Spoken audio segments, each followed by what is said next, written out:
Elegí esta especialidad porque me gustan las personas y esta es sin duda la especialidad de las personas.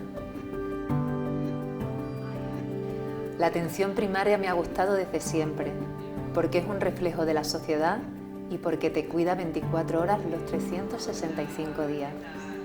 Ha habido momentos de verdadera superación en los que el trabajo en equipo ha sido esencial.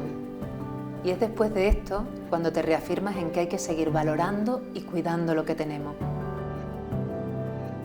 En los últimos años he trabajado como tutora de residentes y siempre les animo a elegir esta especialidad, porque es la garantía de un derecho fundamental de las personas.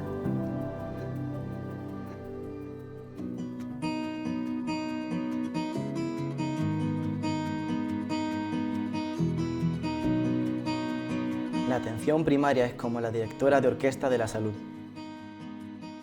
Estoy impaciente por conocer qué nos deparará el futuro. Confío mucho en las nuevas tecnologías y en las ventajas que ofrecen para la prevención. El centro de salud ofrece accesibilidad e igualdad. Cuida de todos sin dejar a nadie atrás.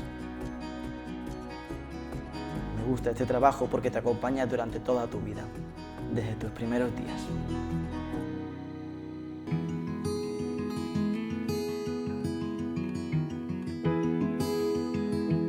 En el caso de mi hija fue esencial la cercanía con la doctora. La conoce desde pequeña y supo detectar sus síntomas muy pronto. Les he visto de cerca trabajar codo con codo para solucionar los problemas. Mi padre tiene diabetes y la atención que le están dando todos estos años ha sido inmejorable.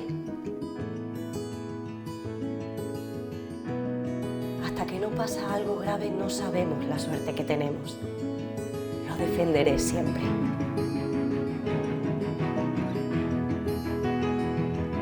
Recuerdo una frase que me impactó. En los hospitales, las enfermedades permanecen y los pacientes van y vienen. Pero en la atención primaria, los pacientes son los que permanecen y las enfermedades las que vienen y van.